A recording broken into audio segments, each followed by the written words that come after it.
Doutor Alberto, nós tivemos em 2 episódios, o senhor falou aí da questão dos empresários, né? E o seu instituto também foca nas práticas corporativas, na tentativa de atuar aí junto às corporações para evitar esse tipo de caminho, que é o caminho do corruptor, né? Tem o corrupto porque existe o corruptor. Nós vimos nos processos do Mensalão e do Petrolão, às vezes, o empresário recebendo penas assim, muito mais altas do que os políticos. Por que isso acontece? Qual a avaliação do senhor a respeito desse tipo de situação? Dário, não vamos estabelecer generalizadores, porque eles não são bons conselheiros, não são bons orientadores. Tá? Para fazer qualquer tipo de análise, nós precisamos olhar cada situação individualmente. O que se pode dizer, sim, é que nós tivemos penas altas, nos casos da Lava Jato, para corruptos e para corruptores. E qual foi a lógica, qual o critério, por que disso? Para que estas penas pudessem lastrear aquilo que na ciência política se chama do princípio dos peixes graúdos. Você pune exemplarmente e mostra para a sociedade a punição do peixe graúdo. Com isso, você resgata a credibilidade e mostra que o sistema funciona. Isso por um lado.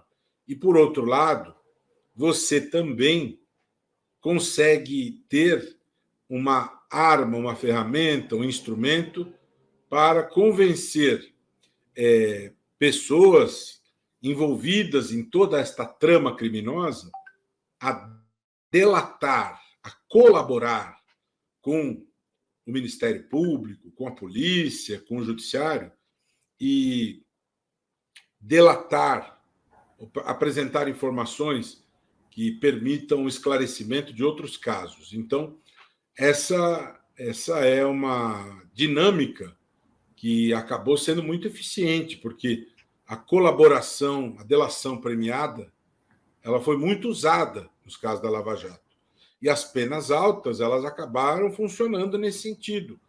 O sujeito via lá a pena alta e se sentia estimulado a colaborar com o sistema para que ele não sofresse a mesma pena. Né? Mas não existe nenhum tipo de diretriz ou situação fática na Lava Jato que possa gerar uma explicação. Não.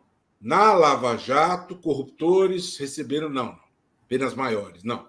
Cada caso você tem que ver as circunstâncias, e você tem um roteiro trifásico da fixação da pena, as circunstâncias, as consequências do fato, as características do criminoso, agravantes, causas de aumento, tudo isso tem que ser ponderado para você chegar à pena.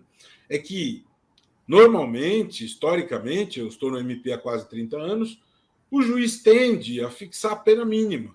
Né? E ali o que se fez? Rompeu-se esse imobilismo, rompeu-se essa inércia e se usou aquilo que está na lei. Homicídio, por exemplo, a pena do homicídio é de 6 a 20 anos. Se for qualificada, é de 12 a 30. Se é de 6 a 20, não significa que todo homicídio a pena deve ser 6. Não é que todo homicídio qualificado a pena deve ser 12.